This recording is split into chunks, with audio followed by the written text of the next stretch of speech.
Hoje, que surpresa maravilhosa foi Santo Antônio ter vindo. Eu não esperava que ele viesse hoje, nem muito menos Santo Stanislau Kotska, que é um santo também que eu tenho um grande carinho por ele. Ele morreu muito novo, muito jovem, jovem ainda, e ele era assim muito santo. São Miguel, os anjos apareciam constantemente a ele. Ele também era vidente, né? Ele rezava muito, tinha um grande amor a Deus e ofereceu a sua vida pela conversão dos pecadores, né? Teve uma enfermidade muito dolorosa, a tuberculose, que maltrata muito a pessoa que a tem, castiga muito a pessoa que a tem. Morreu, não me lembro agora a idade exata dele, mas acho que era 16 ou 15 anos por aí, 17. Morreu muito novo e a sua vida tão breve foi quase como que a de um anjo, a de um serafim mesmo. Ele vivia mais como anjo que como homem, rezava muito, amava muito Nossa Senhora, era muito puro de coração, né? Uma vez um irmão dele falou uma palavra feia perto dele. Ele tinha tanto horror, né, ao pecado, que ele chegou mesmo a perder os sentidos, a desmaiar. E quando ele voltou, ele advertiu, né, energicamente o seu irmão, chamando a conversão. Rezou muito, sofreu muito pela conversão do pai, do irmão,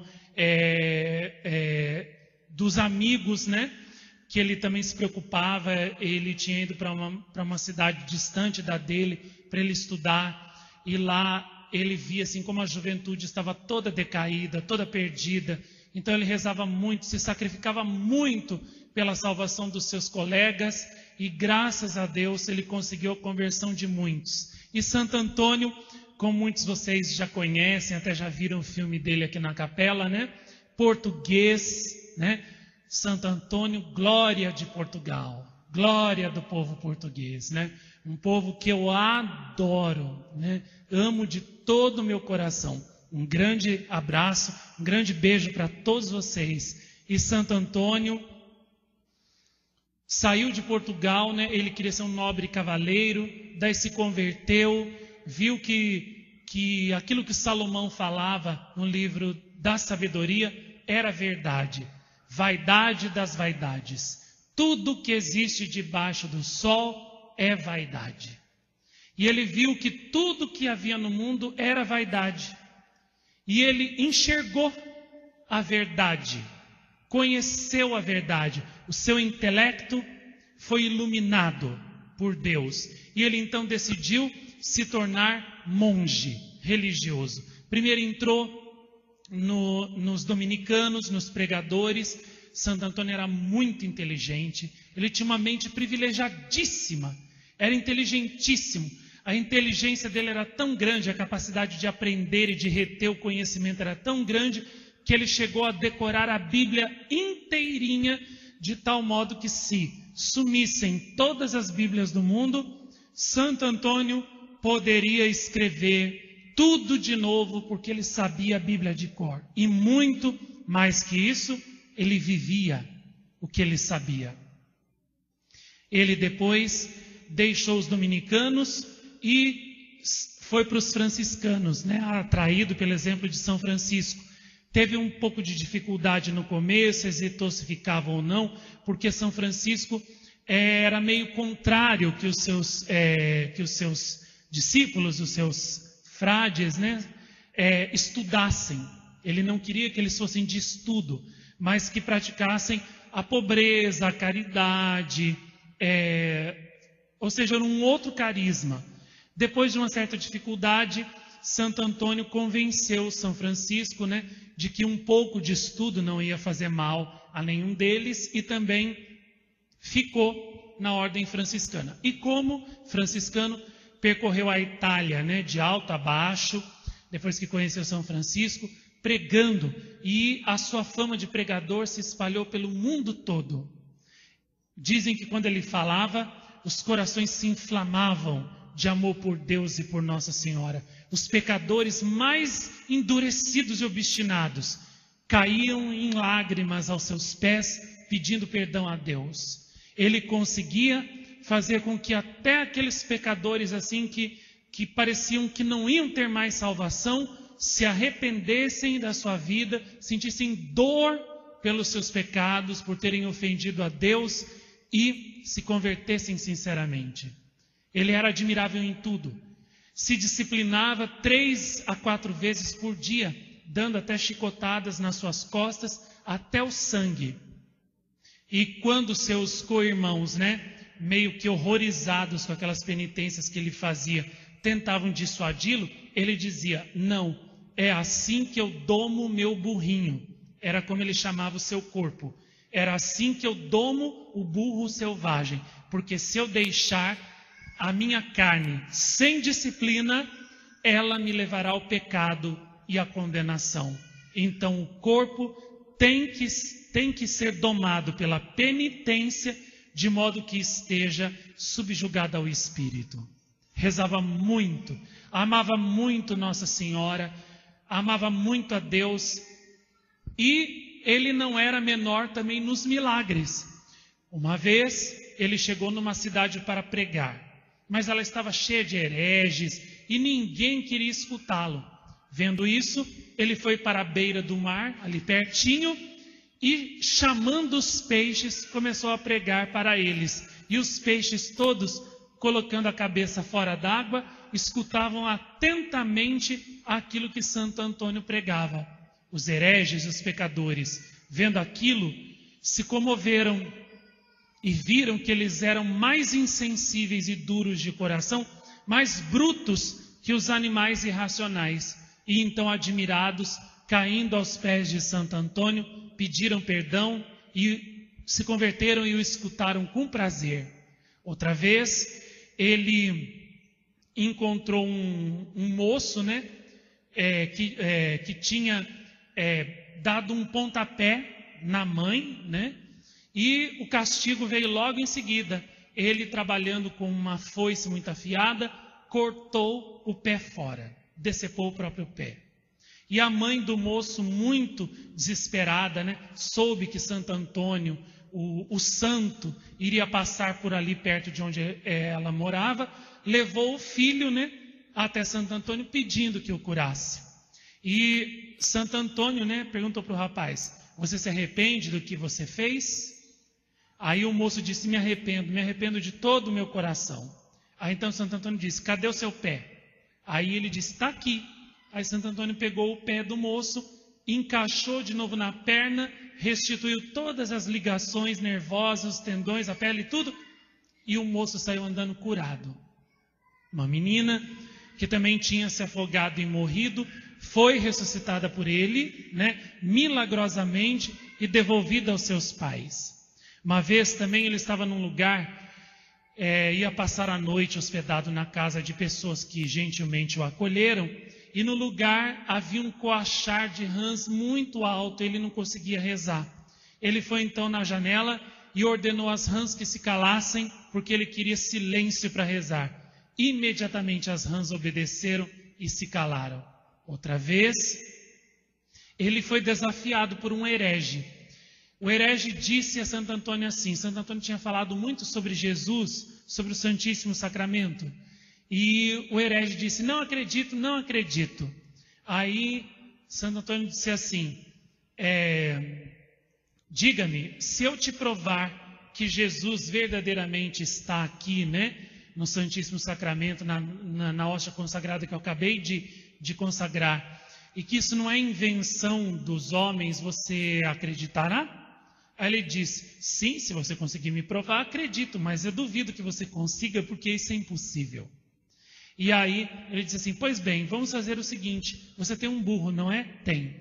Você vai deixá-lo 3 dias sem comer, e eu vou só rezar. No 3º dia, você vai trazer o seu burro aqui em jejum vamos colocar aqui feno para ele comer. Vamos ver, se ele for primeiro ao feno e não reverenciar o Santíssimo Sacramento, ficará provado que você estava certo. Mas se ele fizer o contrário, você terá que acreditar.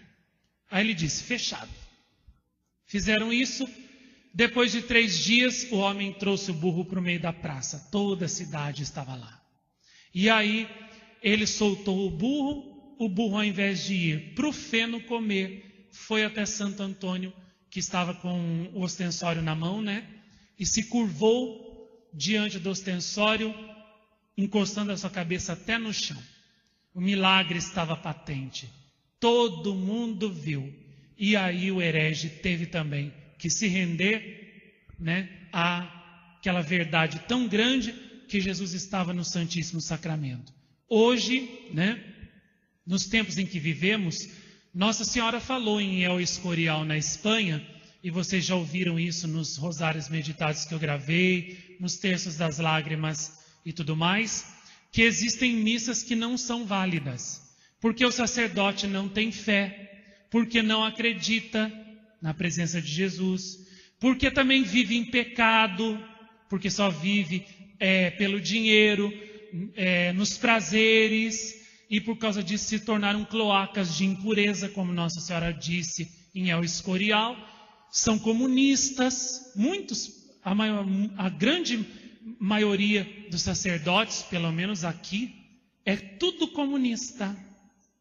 E Papa Pio X condenou o comunismo, diz que quem apoia comunismo, prega comunismo, ensina comunismo, ajuda comunismo, está fora da graça de Deus, está excomungado. Não tem mais parte com Deus, né? E então, muitos deles são assim. E por isso, as missas deles não são válidas. Tem até padre de santuário famoso aí e que, por causa disso, as missas não são válidas. Jesus não desce ali.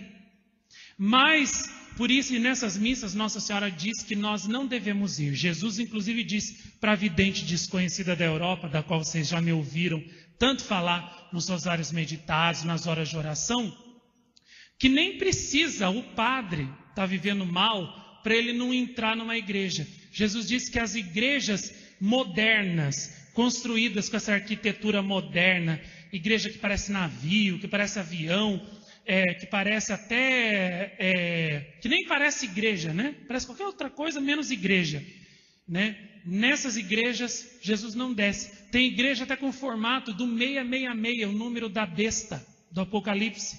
A igreja que fizeram para o Padre Pio, lá, por exemplo, lá na Itália, né?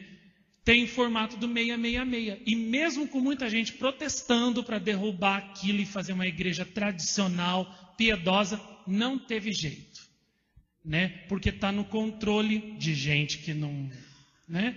Então não teve jeito. E Jesus diz que nessas igrejas ele nem entra. Igreja modernista ele não gosta. Não gosta. Então, se são inválidas essas missas, e ainda por cima nelas, no sermão é pregado o veneno do comunismo, do protestantismo, da diminuição do valor de Nossa Senhora, dos anjos e dos santos, nessas missas Nossa Senhora diz que a gente não deve ir. Se for um padre santo, que ajuda as aparições, que nem o São João Maria Vianney fazia com La Salette, né? São João Maria Vianney acreditava em La Salette, viveu no tempo que Nossa Senhora apareceu em La Salette, acreditava em La Salette, foi em La Salette, ajudou a construção do santuário de La Salette com dinheiro, falava da mensagem de Nossa Senhora de La Salette na igreja dele, a ponto até dele chorar quando ele contava a mensagem, conheceu os videntes de La Salette, ajudou, amou, cuidou, fez tudo o que podia para ajudar Nossa Senhora de La Salette. Esse é o verdadeiro papel que um padre deve fazer com relação às aparições. Não essa pouca vergonha, né? E esse pecado horrível contra o Espírito Santo, de ficarem perseguindo as aparições, pregando contra as aparições, negando as aparições, não entrando na porta da salvação e não deixando todo mundo que está ouvindo eles entrar também. Vão ser culpados da condenação de incontáveis almas, como Nossa Senhora no filme de hoje falou. Agora, se é um sacerdote santo, que gosta das aparições, que ajuda as aparições, que vive santamente, com certeza na missa dele Jesus deve descer. Aí não tem problema nenhum você ir, né? Agora o difícil é achar um desses, porque eu já olhei um monte e não achei nenhum. Pelo menos aqui no Brasil, não. Nenhum que eu possa dizer, nossa, esse é mesmo igual São João Maria Vianney. Nenhum. Mas nenhumzinho. Por isso que Nossa Senhora fala, né? Para a gente tomar muito cuidado, porque o veneno hoje, né, é oferecido para todo mundo nos sermões das igrejas, e as pessoas estão bebendo, envenenando suas almas, se perdendo a verdadeira fé, né? E com isso a apostasia está ganhando cada dia mais terreno, o mal está avançando cada vez mais, e é incontável o número de almas que perderam a fé. Em 1960, o número de católicos, a porcentagem de católicos no Brasil era 97%.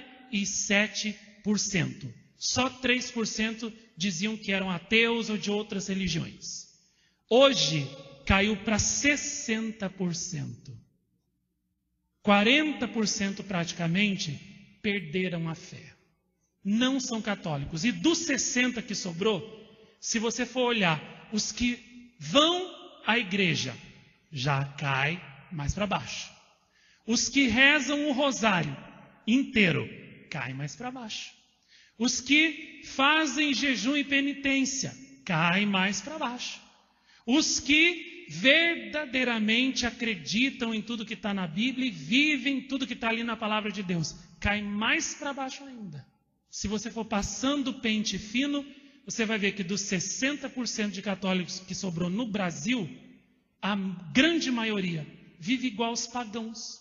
Não tem diferença nenhuma. Quer ver? Uma pessoa que não acredita em Deus, hoje, com certeza, ela vai dormir sem rezar o rosário. Não é mesmo?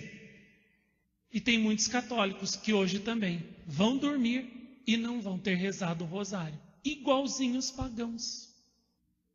Muitos que não acreditam hoje, né, vão dormir sem terem feito nada assim de concreto para a glória de Deus.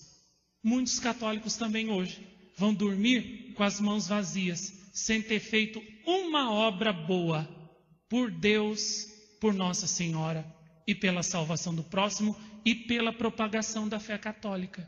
São iguaizinhos os pagãos, acomodados, preguiçosos, covardes a maioria, sem amor à verdade, sem lealdade nenhuma a Jesus. Então, que diferença há? Nenhuma. E é por isso que Nossa Senhora chora até lágrimas de sangue nas suas imagens, como vocês já viram nos filmes que eu fiz, e chorou aqui nas imagens dela aqui também as lágrimas normais, e chora nas suas aparições, porque ela vê toda essa desolação no mundo e as pessoas não compreendem as suas palavras, porque estão cegos. Nossa Senhora, então, hoje, através dos santos, de Santo Antônio, de Santo Stanislau Kotska, nos chama a uma maior, verdadeira e profunda conversão. Hoje é um dia maravilhoso, é o dia do ano que Nossa Senhora pediu que nós consagrássemos, né, como dia da comunhão universal pela paz. Comunhão não só a comunhão mesmo, mas a comunhão de coração, de orações, de sacrifícios, para que a paz venha ao mundo inteiro. Só que a paz, como ela disse hoje, nunca virá se nós não renunciarmos àquilo que destrói a paz, que é o nosso pecado, que é a nossa vida vivida ao contrário do que Deus deseja. Só quando nós verdadeiramente conformarmos o nosso coração e o nosso modo de pensar ao do Senhor, nós receberemos a paz e essa paz também será derramada no mundo todo. Hoje, 22 anos das aparições contínuas dos Sagrados Corações aqui. Quando eu olho para trás e vejo toda a estrada que eu já percorri com eles, e vejo quanto foi longa, quanto foi dura, quanto foi penosa, quanto foi difícil para mim, mas também o quanto ela foi linda e maravilhosa. Quantas coisas admiráveis eles fizeram aqui, na minha vida e na vida de quem disse sim a eles. Quantas conversões, quantas transformações de coração, quantas vidas mudadas, que estavam destruídas pelo pecado e que foram restauradas. Quanto bem Nossa Senhora, os Sagrados Corações fizeram aqui. Quanto eles me acumularam de conhecimento, de sabedoria, de amor divino, de fortaleza, de ciência, de piedade, de temor de Deus. Quantas e quantas obras admiráveis saíram dessas aparições aqui, não é? Mais de 30 filmes, mais de 270 e tantos rosários meditados, CDs ao todo, já são uns 700. Daqui, né, Nossa Senhora tem realizado maravilhas nos corações através dessas orações gravadas, né? Aqui ela fez uma ordem religiosa que é aquela que São Luís Maria Grignon de Montfort predisse que viria no fim dos tempos, no seu Tratado da Verdadeira Devoção, para servir Nossa Senhora, para trabalhar para Nossa Senhora, para correrem como coelhos rápidos por todos os lados, voarem como águias, para verdadeiramente como leões furiosos, eles realmente rugirem contra os males do mundo, contra os erros, contra todos aqueles que combatem Nossa Senhora e não querem deixar ela triunfar. Aqui, Nossa Senhora, através de todas as suas mensagens, das horas de oração, de tudo isso que ela nos deu aqui, ela tem feito tantas e tantas maravilhas. Esses dias, uma pessoa mandou uma mensagem para mim na internet dizendo assim: obrigado pelas suas orações. Graças a elas, a cada dia eu acordo uma pessoa melhor. Nossa, isso me alegrou tanto, porque eu vi que foi sincera e a graça está acontecendo. Uma outra disse: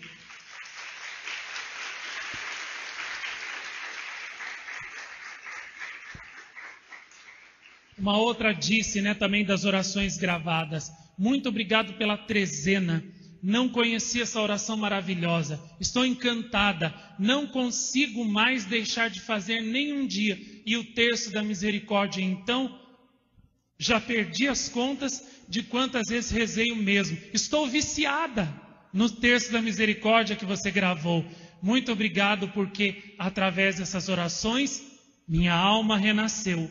E outra, falando do filme de Santa Luzia: muito obrigado por você ter mandado para mim o link do filme para eu assistir. Eu assisti e estou encantada com Santa Luzia, estou apaixonada por ela. Agora ela faz parte da minha vida e eu nunca mais quero me separar dela. E um moço, fiquei admirado, de 18 anos, que disse para mim certa vez que o filme das lacrimações número 1 mudou a vida dele para sempre. E ele nunca mais ia ser o mesmo. Que agora, depois de ter assistido e visto a dor de Jesus e Maria pelos pecados do mundo, que ele queria ser santo de qualquer jeito. Então, para as pessoas falarem assim, é porque a graça do Espírito Santo foi tão forte, tão contundente, que verdadeiramente só Deus pode fazer uma obra tão maravilhosa. Feliz de quem, ao longo desse tempo todo, respondeu sim, acolheu a graça e não deixou passar a graça que passa. Porque quem fez isso verdadeiramente, daqui a pouco tempo, vai estar como Santo Stanislau Kotska, até como Santo Antônio, muito santo e muito bem unido a Deus. Desejo que verdadeiramente esse aniversário das aparições seja o começo de uma nova vida para todos vocês, e que esse ano Nossa Senhora, os Sagrados Corações realizem em vocês, em suas famílias e no mundo grandes e maravilhosas coisas, grandes e estrondosas maravilhas. Amém.